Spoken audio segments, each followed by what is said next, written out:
Welcome to the Operation Game Night podcast, where a special delivery is being made to my co-host, Clayton Gable. How are you, Clayton?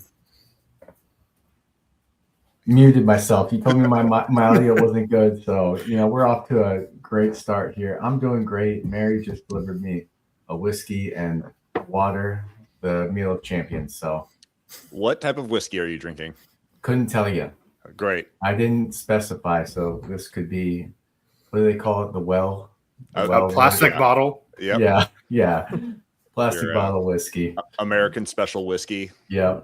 Awesome. Well, from ambiguous brown liquids to our other co-host, Tiff. How you doing, Tiff? Hello. I'm back. You're back. We just couldn't get enough from our first conversation. So you are back for another episode as we approach episode 100 of the Operation Game Night podcast. We want to have all of our friends on to talk board games. So thank you for joining us again. We are honored. And last but not least, another special guest, Michael from Barron Plays Board Games. How's it going? Good. Yeah, glad to be back on as well. We are happy to have Tiffany. Yes. It's good to have multiple guests and fans of the podcast. So thank you for joining us.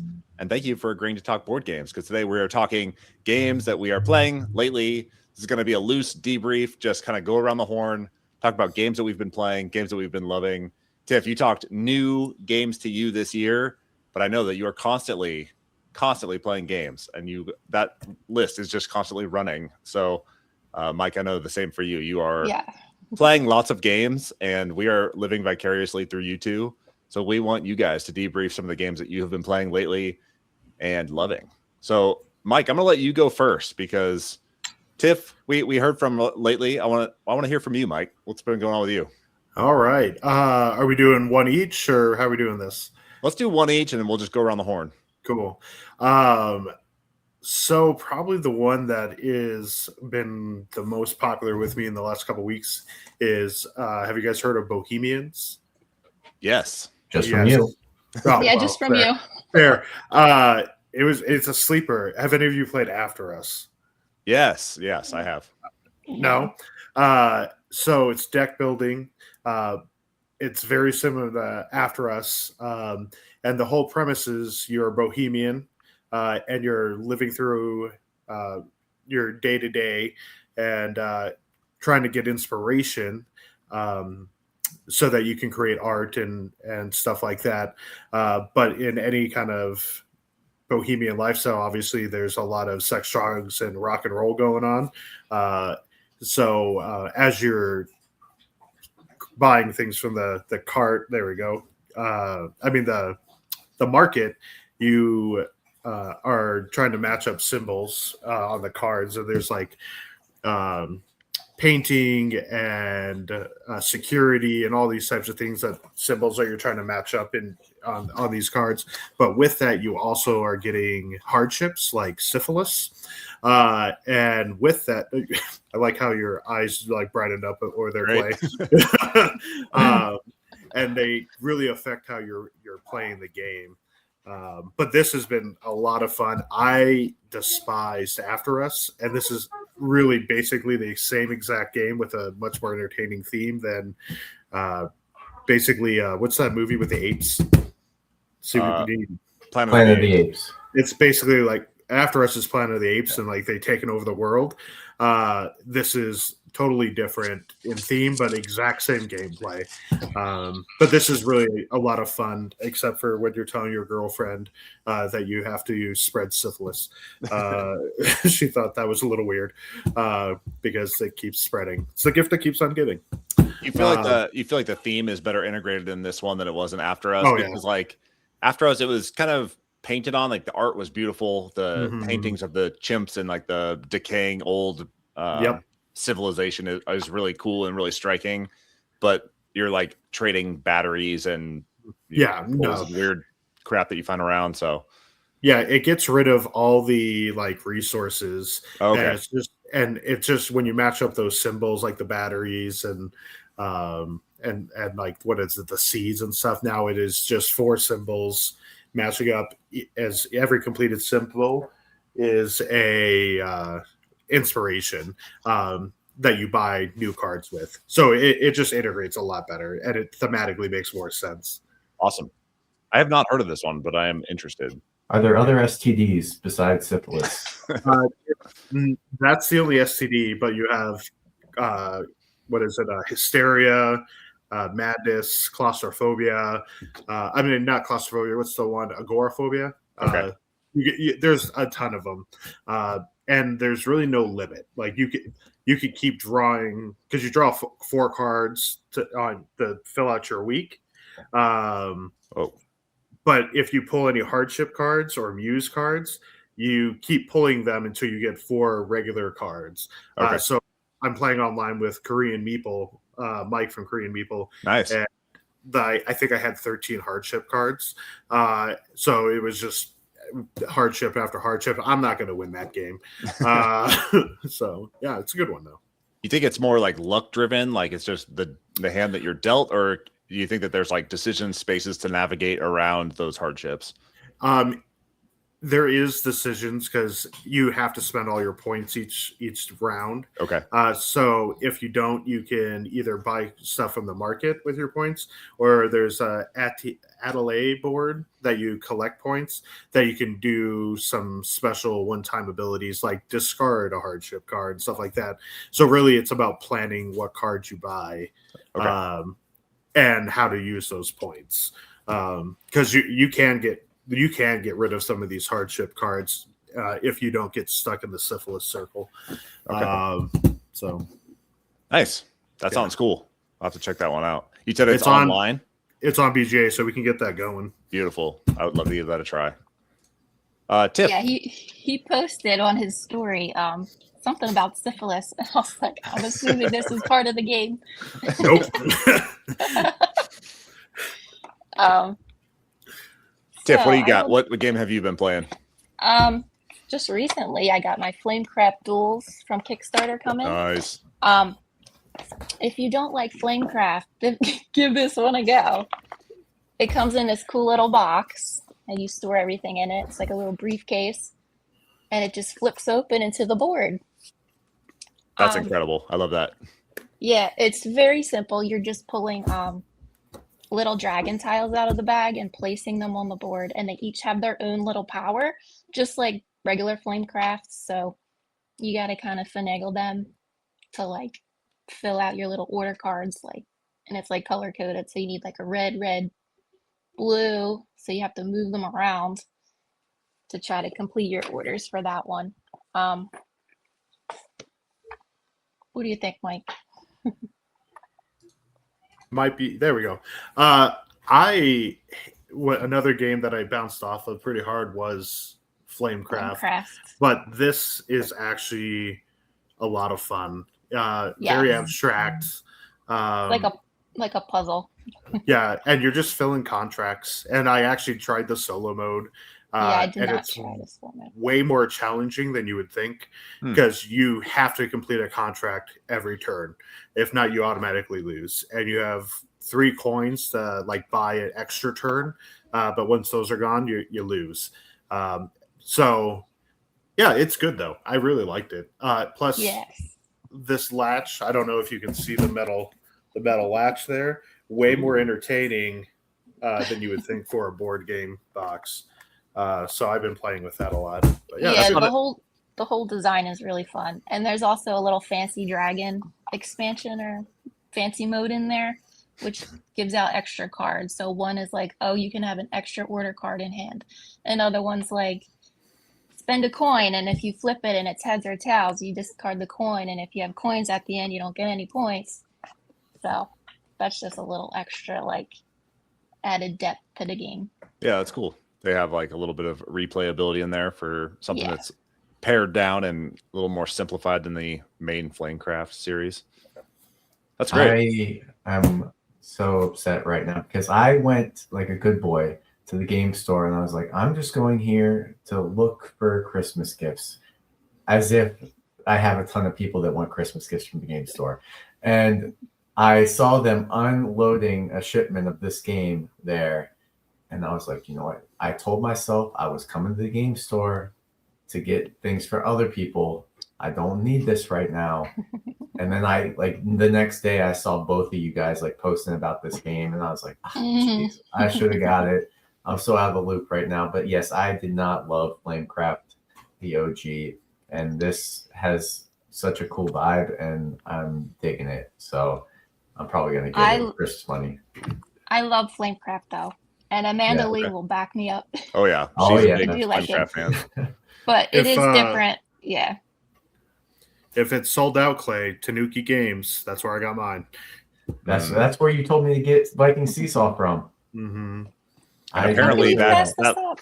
that link got spread around because I did not know that you got that link from Mike, and then you sent it to me. And man, Mike you need to get some kickback on those sales because I don't know if I had ever purchased anything from Tanuki Games, but that's a hot buy. With just a random throw out, the board game homies, they talk about Tanuki, and that's the only reason I heard about them. Oh, okay. All right. Oh, one of the board game homies, they lived in Fishtown, and that's where I grew up. Oh, nice. Right outside of Shout out to Philly. them. Yep, Shout out to the Philly. homies. Maybe we should do a crossover with the homies. I mean, Yeah. if you guys like the homies, maybe we get along. Yeah, Yeah. should hit them up. Awesome. Yeah. Clay, what have you been playing? Well, this isn't going to get us any traffic, but I have been loving. Travis, you sent me this game. You didn't like it. Penguin Party. Oh yeah, Just a light little card game from our man Dr. Knizia. I pulled it out the other day. I was like, I haven't played this in a while. I played with the kids. We had a good time. And then my sister and brother-in-law were over. We played it. Then they came over another time. They wanted to play it again. And every time I play it, I'm like, okay, I see a little more to this than meets the eye, you know? And you start getting mean with it. Essentially, you're building a pyramid of penguins. And the bottom row is 8 penguins. There's like 4 or 5 different colors of penguins. And then once you get like a little base established, then when you build up, the only rule is the penguin you stack has to meet one of the 2 colors of the ones you stacked on top of. So, oh my God, that cat! I thought the cat was in my house. That threw me. Okay, so if I got a blue and a red penguin and I put a penguin on top of those 2, it's got to be blue or red. Only rule. But then there's these fun ways, like if I'm out of blue cards, I can find a spot where blue might be single string, and I can cut it off by, putting the pair of it on top instead of a blue. And then people will get stuck with the blues in their hand. And so it's so quick. A round of it's like 5 minutes, and you play a few rounds and see who has the most points at the end. But I've been loving that as a quick little filler game. So I don't know if it's still out there. I got the one Travis had from 25th Century, but a great little pickup. Okay, cool. Yeah, can't go wrong in my opinion to just introduce to people that might only know Uno. Just, hey, here's a fun card game. Yeah. And then watch their mind get blown. My sister was like, I don't see how this is a game. Like, we're obviously just going to get rid of all of our cards. And then it comes to the end and you're like, oh no, where do I put my red cards? All the reds are covered up now. And so it's just, it is what it is. And it does it well.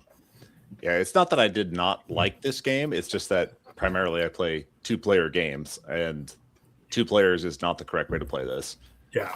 I could have held on to it forever. The box is super small. Yeah. But also, if I'm only going to play it 2 players, it's probably not the correct way to play. And it's not quite as fun with 2 players because by the time, like in a 4-player game, by the time it gets back to you, you might be severely limited by the choices that you can make. And you're just trying to make the least bad choice you can, or like the kind of take that, like I'm going to cut off your lifeline because I think that you have a bunch of blue penguins or whatever. But in 2 players, I know exactly what the other person has. Yeah. And so it's kind of like you just go back and forth, and it's like the game kind of plays itself. So I was happy to offload it to you, Clay. Yeah. Well, thank you. I appreciate it. I will take your cast offs anytime, Travis. Perfect. Tiff, back to you. Oh, me again? Yeah. Okay. I want to talk about my friends at SeaCal Board Games. Their game Flock Together. It's a co-op. You're basically playing as chickens, trying to defend off the predators until it comes winter time. We have like a love-hate relationship with this game because it's really tough to like actually beat. Like we love it, but it's really hard. Like you can pull, they're called weather cards. Like every round you're pulling a weather card and you think you're doing good, and these weather cards will just like throw a wrench in your whole strategy. So you're just going around the board fighting off predators. You're leveling up your little chickens. You're like catching these little grubs. They can give you like little bonuses, little hearts, and they all have, the chickens all have punny names. I wish I could think of one right now, like Princess Layer, like all chicken related. But it's just really fun. It's really fun and really tough. Yes. What kind of predators? Because this is hitting home to me that these chickens are defending themselves. Because my sister's got a chicken coop of like 15 chickens, and there's a hawk that keeps coming and massacring these chickens. So maybe she could learn something from this game about how to save her chickens. I did forget to mention that the predators level up. If you do not kill them, they level up every round. Okay. And they get significantly harder to beat. All right, so I'm pulling one out. Cleopatra. Oh, I love that. yes. That's great. So like this predator dodges attacks if you roll a 5 or a 6. And they're just really tough to beat. But at its core, it's like a worker placement game. Yeah, there's not very many spots on the board. But you can only like attack the predator if you're on its spot. Sometimes you can't leave like the circle. You have to go back to that circle in the center to like re-eat so you can regain your health. It's a very large board, but there's only a few spots on the board that you can actually go to, but it's really tricky, but really fun. I really like that, the little plastic eggs. Yes. And the chicken dice. I don't know if you can see the chicken dice. So cute. Oh, that's those are dice. Those are. There's like 1,000 of them. Where am I? Oh my goodness! Listener, we are zoomed in on. There we go. Oh, they have like little like feathers and stuff on them. Yeah, like the two's little feet. That's cool. That's cute. Yeah. I just had to talk about that game because it's really fun. Something we really enjoy. Like if you want a tough like co-op, that's the one to choose. Okay. I like it. I haven't seen this anywhere. Is it hard? Can you find this? Is it on Tanuki? No, I'll play. I'll play. Okay, yeah. Dang. All right. I think you can get it. Yeah, and they have an expansion, which adds like new predators and new chickens. Okay. Kind of looks like Valley Glassworks. I think it's the same artist. Oh, is it? Yeah, Andrew Bosley, my bestie. Oh, that's your bestie. Tiff, are you primarily playing this 2-player? Yes, most of the games I play is 2-player. Okay. Unless we're lucky and our neighbor can come and join. Yeah, I need to get some 2-player recommendations from you, and so far we've had 2 of them on this podcast, so I love it. Beer and Bread. Have you played Beer and Bread? Love Beer and Bread. I love it. That's my favorite 2-player game. Okay. Yeah, I like that one too. That's great. Clay introduced me to that one. I sure did. Nice. Good job. Nice. I'm really good at this. Mike, over to you. No, I'm not going to talk about that. I was going to go off on Gazebo again. But another one that we've been playing, and I've actually got to play it at several player counts now, is Santa's Workshop. That is, I know Tiffany was just playing it too. Is that Bosley too, Art? Yes. Yeah, yes, it's another Andrew Bosley art. It's everywhere. It's actually was a Grail game since like the beginning. Being in the hobby, and it was originally printed by Rio Grande, and the art was not as good by any means. But anyway, in this game, it's worker placement. I love reading good backstories to games, but basically you're running a crew of elves, and whoever produces the most toys for before Christmas gets to go on like a Caribbean vacation with Santa. Nice. That's the reward. And there's two sides to this. I've never played the family-friendly side. I've just done the advanced side. And then what did you call him? Friend of the podcast, Paul Solomon, says that the family side is the better side to play, and I think Tiff agrees. I've only played family, so yeah. But either side, I'm sure, is great. But we've loved this. We played it, Riley and I, and then I actually took it to a board game night with my ex-boss that I used to play Catan with, and his wife, and we played it, and it was a lot of fun. It is definitely one of my favorite games this year. It's very Christmas themed. It's great. Everything about it. It's kind of an underrepresented theme in board games. Is like the Christmas season, the holiday season. Lots of like Halloween games, but not a whole lot of Christmas games. Really, I was going to say this Christmas Nana at Tompton, and I may have intoxicatedly ordered a game called Krampus Knot that I forgot I ordered, or where I ordered, or even how I heard about it. But those are the only Christmas games I've really seen. Yeah, that's great. I've seen more games like that. I've seen Tiff playing some. You've got like a holiday jangle or something, jingle jungle. I don't know what I've seen you post. Holly Jolly. Yeah, there's a lot of card games for Christmas. Grinch Flip 7. Yeah, yes. That's a new one. There you go. That's but definitely game underrated. Underrepresented, not underrated. I hear dogs. Oh, that's Eleanor, who woke up from her nap, and that's what you're seeing this. I was going to say. Clay, over to you. Travis, don't you want to say anything? Have you not been playing games? What you got going on in your life? Why I'm living vicariously through you three, so just tell me about all the games. Okay, we're going with another Knizia game, another oldie, Medici. I talked a little smack on this game, and I think it was the episode tip. And I think it was when we were talking about production, maybe. But this game, it's one of the earlier versions of it, and it just looks horrendous. It's just got this really grouchy looking guy on the cover, and it is a Knizia auction game. It is fairly simple. It kind of feels like Raw a little bit, but slightly different enough that I'm glad I have it. Essentially, you have 5 different goods you're messing with, and you have this big bag of tiles that have all the goods in them. And on your turn, you're pulling out 1, 2, or 3 tiles to determine what gets auctioned off that time. So just like in Ra, you start an auction for the whole lot of tiles that you decide to pull out.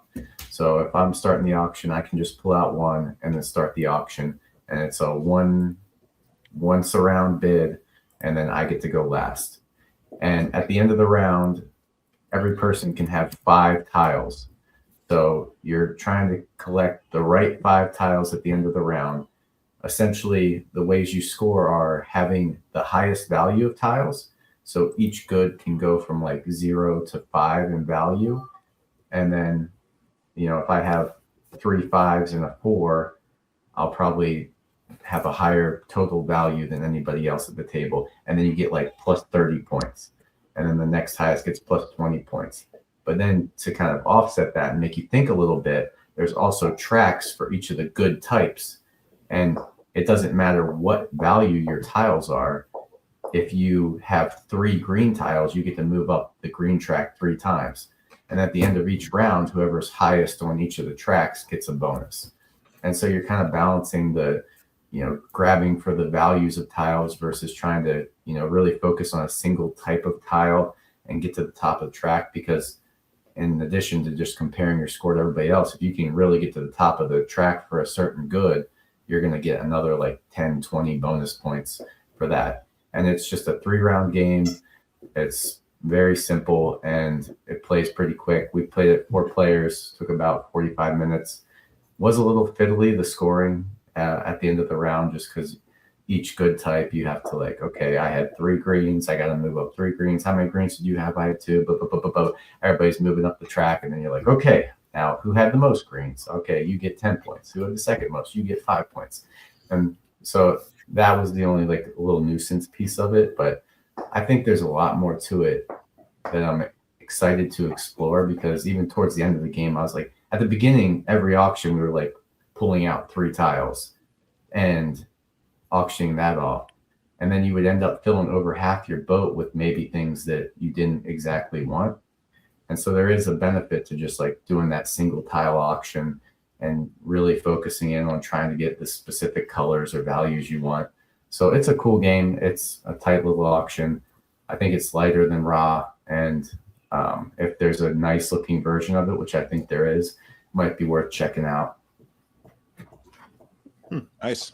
Is there like a place for this amongst the other Renner Knizia games? Like, it seems like a combination of some of his other favorite mechanics with auctions and moving up tracks and bonuses to those that get the furthest. And like, where does this fit amongst his catalog?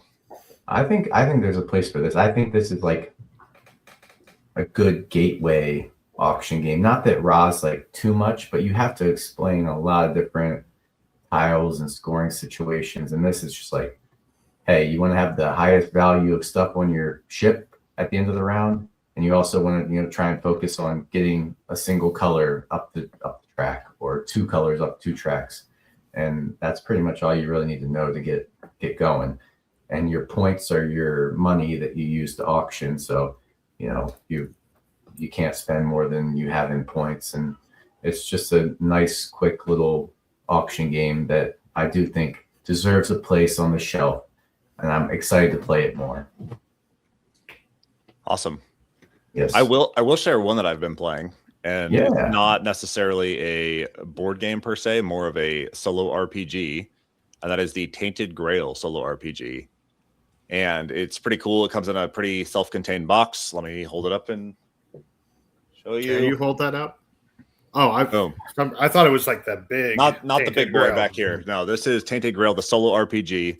And it comes with 2 books in here. One is like a journal that you can like keep track of your character and stuff. The other one is the rule book, and it's got like a nice map in here and everything. Self-contained, super easy to get into. It's kind of similar mechanics to like a Dungeons and Dragons, but it's in like old Camelot. Basically, it's like an Arthurian legend. Oh. And it's got a bunch of pre-built characters in here with their own like backstories and motivations. You kind of just read through some simple rules, and then it throws you right in. And the rule book itself is pretty long, but you can fly through it. Like, I sat down and was waiting for a doctor's appointment. I read the first 50 pages. Like, it's really easy to read through and get into. But basically, like, it's a little bit of theater of the mind. But each scenario that you go through, each character's story contains like 3 acts, and it'll tell you where you start for your character. And there's like 40 different locations that you can go to. Each one has like a map that you can lay out for the different region that you're entering. And it's kind of cool because you play it once with one character and you kind of keep track of what happens. And the whole thing with Tainted Grail is that you're in a fictionalized version of Camelot where this kind of fog is creeping in called the weirdness. And the weirdness is like driving madness and all sorts of weird things to happen. And so it's causing people to attack you and to act strangely and to grant special powers and all this stuff. And so you're kind of just mobbing around this Camelot and going to these different regions, exploring the different maps that are laid out. And they're kind of done in tarot cards, which is cool. So it'll give you a layout for your city that you're entering or your region. And you lay out the tarot cards. And the tarot cards have like suits on them, suits and values, basically. So as you flip them over, the different card that you flip over corresponds to different events that you're encountering, whether you're exploring or combat or intrigue or these different types of like scenarios that you're getting into. You're exploring the region. Some of them have towns where you can like trade goods and all that stuff. And then the cool thing is, as the story develops, and let's say you run through 3 acts with one character, things will happen that will change the rest of your scenarios for your other characters. And so, like, even if you die halfway through one of your campaigns with one of your characters, you can either run it back with them, or you can switch characters, and some of that stuff carries over to your next run. So it kind of evolves as you go along. It's got a little bit of replay value. I am like halfway through one campaign with one character. One of them is like a magic dealer. A couple of them are knights. A couple of them are like assassins. So yeah, it's kind of cool. It's nice that they do all that work for you, like developing your character and everything, giving you a backstory and motivations and everything. But yeah, most solo RPGs are a lot of like sit there and journal and like write things down, and you're kind of just imagining scenarios and stuff. This one has a little more concrete like story building to it, and kind of a unique thing, especially for people that love the Tainted Grail suite of games. So yeah, Is that what is the one that you got me into? The what lies underneath?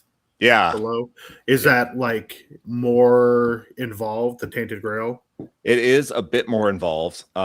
Your character has like different actions that you can take, and all of it's laid out pretty clearly in the rule book. It is closer to Dungeons and Dragons than it is What Lies Beneath or What Lies Below. It's a little different than like Shadow Dark, which is another one that I've been getting into. This is more closer to like a true RPG. If you're familiar with like D&D, this is like a simplified version of that you can do without like the game kind of plays Dungeon Master for you. Give it a bit of randomness with the cards that are generated. And once you map out the city and you're flipping the tarot cards, if you come across like a city, you can actually mark it on like your map. And when your next character goes to that town, you're like, I know where that is. I know where that city is. And it stays in the same place, which is kind of cool. So yeah, it's a bit of discovery, bit of leveling up your characters and getting new abilities. The scenarios get harder across the acts, and it like scales based on how far along you are in your like journey. So yes, Tainted Grail, the solo RPG, has been a cool one that I've been enjoying. Guess what Mike's about to find in order. I do like the sound of that. Yeah, I'm curious to get your thoughts. Like Tainted Grail can sometimes be a heavy endeavor. I have the Tides of Ruin back here, which is a gigantic box that takes up huge space on my shelf. This is a nice little tiny box that you can take with you, say to a rental house in Tennessee. So yeah, I will definitely take this one with me and get that played. So back to you, Tiff. You still going? Yeah, you got time? One more? Yeah, one more. The White Castle Duel. Were you gonna pick that one? Nope. No. Okay. Are you all sure? the hotness all the time. Well, the White Castle is one of my favorite games, so I had to talk about it. It's pretty much very similar, especially with the icons. Like you're still getting your rice, your iron, and your pearls to put all your little people in, but it's very like lantern based, so you're building up your different colored lanterns. There's only 12 turns in this game. The first game I played of this, I thought I had more turns than I did, but the game was just ended. So I was like, oh. But you're just placing your little lantern around. You're getting your lantern rewards, and how you score points in this one is based off of cards that you have in your tableau that are flipped with certain symbols. There's like flags, swords. So you want to put your little marker instead of putting your people on the bridges and like in the fields and in the castle, like in the regular one, you're putting them in little different areas that are going to score you points based off of how many symbols that you have. So if you don't like the White Castle, you might not like this one, because I feel like this one is even harder. Tight. Very tight and even harder than like regular White Castle, but it's still as fun because I like the White Castle. So this one's just as fun. It's just a little harder. And it ends very quickly. Mm-hmm. Well, I can appreciate no 3D castles that you have to build, because I built those in my copy of White Castle, and it stresses me out every time I. Oh yeah. I'm sorry. The bridges that you build, because every time I put them in the box, it stresses me out that I'm going to break those things and never be able to play properly. I just need some 3D printed bridges. That's what I need. Mm-hmm. Yes. Nice. So you place your lanterns. That's the first round, and then the second round you're taking them back, and then you get to do that colored lantern and that action again. And that's where I was thrown off. I was like, what do you mean we don't get to place them again? It's just over? And you don't have to pull your own back. You pull any of them back. Any color that you want. That's interesting. Mm-hmm. Nice. But I like the White Castle because there's just so many things you can just combo. Yeah. What's your opinion on the matcha expansion for White Castle? I enjoy it, but I think it's not needed. But I mean, it just adds in like an extra little tea room. Yeah. So it's not needed, but I enjoy it. Yeah, I found that the integration of the matcha expansion was an interesting choice for that type of game. Like, usually with worker placements, you have like way more spaces. That one adds like just a tiny little tea room, and I don't know. I'm kind of torn. I've heard like mixed reviews on the matcha expansion, but I was curious to hear your thoughts as a fan of the original. Yeah, when we do add in the matcha, I feel like I don't tend to go into the tea room. Yeah. Like the base game's so solid. I mean, you don't really need it. Yeah, it's pretty tight.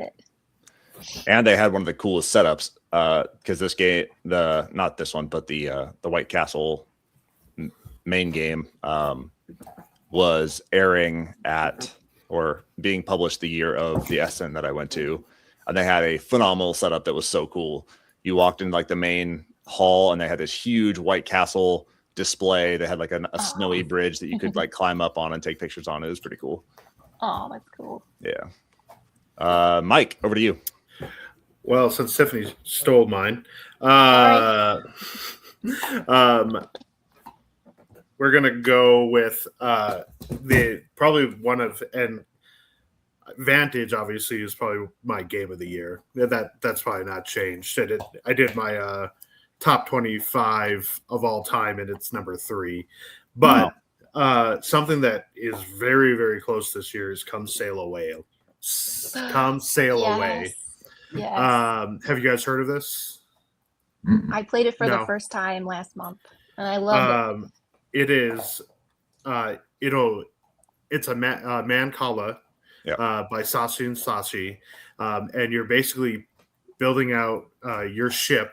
And there's 12 tiles and rooms that you're filling out, and basically you have these cards that you see there, and you can take the color meeples of those cards, and you're trying to basically put them in their rooms to complete rooms and cabins or lounges and stuff like that.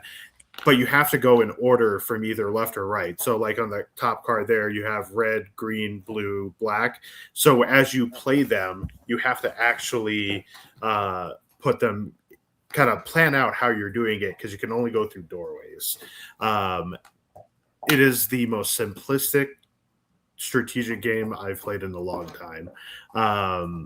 It's very, very satisfying to like lay out 4 people in a pattern where you don't end up with disgruntled guests, which is basically if you can't place it in a room that matches the color, they become disgruntled. It's, I don't want to say point salad-y, but yeah, it's all you're doing is trying to place it and capitalize on the points. It is so much fun. Also one of Riley's favorite games that she continues to ask for and likes to play. So never hurts. I asked for it for Christmas. Nice Christmas list game. It is so. Yeah, I don't know why it is so entertaining and fun for something that is so simple. I don't like Mancala, but this is fun. Can you buy this on Tanuki? No, I got that on Amazon actually. Oh, really? Yeah. It's my least favorite part of taking a cruise is when they shuffle all the guests around trying to get you in the right room. You end up in a room with people that you don't know, and then you have to do a Mancala down the hall. I hate that. Yeah, it's. I've never been on a cruise due to my fears. Don't laugh. I have a fear of whales. He's coming for you. So I've never been on a cruise, but yeah, I can imagine that would not be fun. It's not on Amazon, so I'm going to need you to send me a link to where I can buy this because it sounds awesome. Yeah, you would love it. I think you would love it, Clay. Yeah. Plus, I was just telling him before, like, you've kind of tainted me, and all I want to play is these lighthearted, easy games lately. Dude, it's just what's of the now, you know? Mike, did you play the Mad Kala, the Wonderlands War? I did. I like it, but I feel like if I'm going to play that type of game, I'm going to play Wonderlands War. Yeah. Like, that's the superior version. Yes, agree. Are you planning on getting Wonderlands War Duel? I am. I don't know if I'll end up keeping it, but I'll get it. Okay. Of course I'm really interested in that one. I'm so excited for the dual version to finally arrive. Hey, I'm getting rid of Ark Nova. I got one Sanctuary, and I'm getting rid of Ark Nova. It's Tip's got me hot on Sanctuary right now. It's good. Especially... It's not just me. Everybody who plays it has been loving it. Clay, did you pick up Sanctuary? Me? Yeah. No, but I have it marked for when I get my Christmas money. Awesome. I've marked 3 games tonight. Flamecraft Duels. You've seen them taking it off the truck at the games. I know. They're probably all gone by now. God, I blew it. Capstone will have it. Yeah. Clay, last one. What you got? Okay. We're staying light, and I'm going to go with Agent Avenue. So I am a big fan of head games, and I split, you choose. And this might be the lightest version of that I've ever played, and therefore I love it. The lighter, the better for Clay.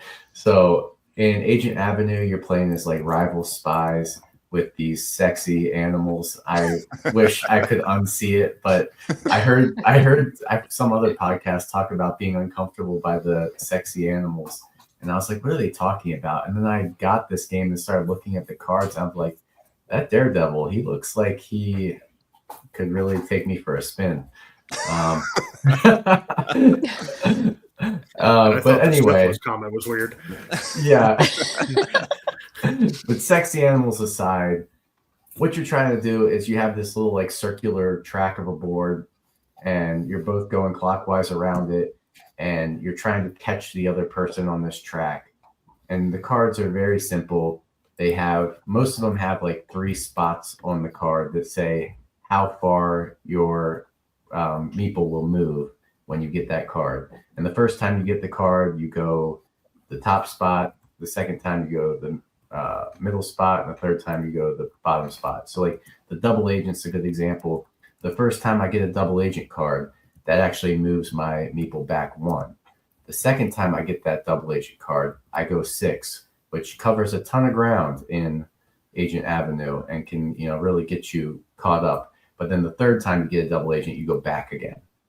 And so on your turns, you have a hand of 4 cards, and you put 1 face down, 1 face up, and you present that to your opponent, and they have to decide whether they want to take the 1 face up or face down. Do they trust that you've given them a fair choice face up, or what are you hiding under there? Who knows? Because there's also these code breaker cards, and if you collect 3 code breakers, you automatically win. And then there's daredevils that if you get 3 of those, you automatically lose. So when you get to a point where you have like 2 daredevils or 2 code breakers, it gets a little scary to take a face down card, because you're like, they could have, they might put a really nice one face up, or they might put in a bad one face up, like the Saboteur, and you're not wanting to take that. But underneath the face down one might be the Mole, and that's even worse. So I just love the head games of this, and it literally can take less than 5 minutes. I've won this game in like 2 turns before, and you just run it right back, and it's so easy to set up. I play with the kids, I play it with the wife, I play it with the neighbor, I play it with everybody, and it's just so fast and easy to explain. My son loves it so much. Little neighbor girl was over the other day, and they were playing, and I caught him downstairs doing unspeakable things with her, teaching her a board game. And this was the game he was showing her. He was teaching her how to play Agent Avenue. That's the proudest moment I ever had. I was like, man, my son gets it now. He's showing this girl the light. But yeah, I love this. If Hanamakochi is just a little too thinky, this is the 2-player I split you choose game for me. Nice. Have you tried Tussie Mussy? That's like my go-to. I cut you choose. I have not played that in a long time. How is it with 2? It's good. I like it solo. It's great. Okay. Yeah. Nice. And they have, I don't have that. They have a button shy version, and then they have a big box that has all the expansions and stuff. But yeah, Tussie Mussy is great. That's the one that I briefed probably a year ago about like giving bouquets of flowers to one another. Yeah, that one's great. And I think that one's Elizabeth Hargrave. Yep. Yeah. Yeah. Nice. Mike, Tiff, what do you think about these sexy animals? Thoughts? Well, I think that one has syphilis. I think she's cute. I don't see sexy. I don't see the mole man's not doing it for me. No, look at the mole man. He's even putting up some vibes to me, you know? There's a vibe. I don't think it's sexy. No? No. They definitely went for like a Zootopia look with these animals. And there's plenty of games with anthropomorphized animals, and this is like they went for a very specific vibe and a very specific audience with this one. Yeah, the Daredevil was giving me Henry Cavill vibes, I guess. Okay. Oh yeah, I see it. Yeah. Like when he's like, cocks his yeah, fist. yeah.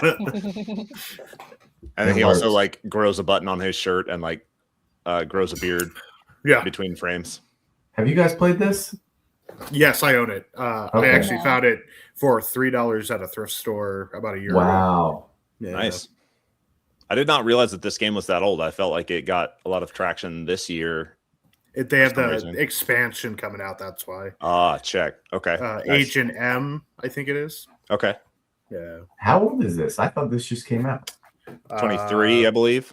Yeah. 24. Yeah. Okay. But there's an expansion. I think it's Agent M that's just coming out for it. Okay. Nice. So even when I try and be relevant and talk about a hot new game, I'm not. This is 2024. Well, it was big at PAX from what I saw. Like a lot of people were picking it up. Yeah. So see, I'm with it. Awesome. Right, Tiff? Mike got his at a thrift store. Whatever. Okay. You got a hand-me-down game from me and a thrift store game. Actually, Medici I got in the used section of a board game shop. Beautiful. That way to stick up with the hotness. Yep. This is what keeps us relevant. Did we do it? Yeah. Yes. I think we did it. We did something. All right. We are talking games that we have been loving lately. I have been Travis. He has been Clay. He has been Mike from Barron Plays Games. Barron Plays Board Games. You added the board right after you came on the podcast, and it always throws me off. She has been Tiff at tiffs.board.games. Games. Thank you. Yes. And special appearances by Eleanor and Chewy. This has been Operation Game Night, and we are out.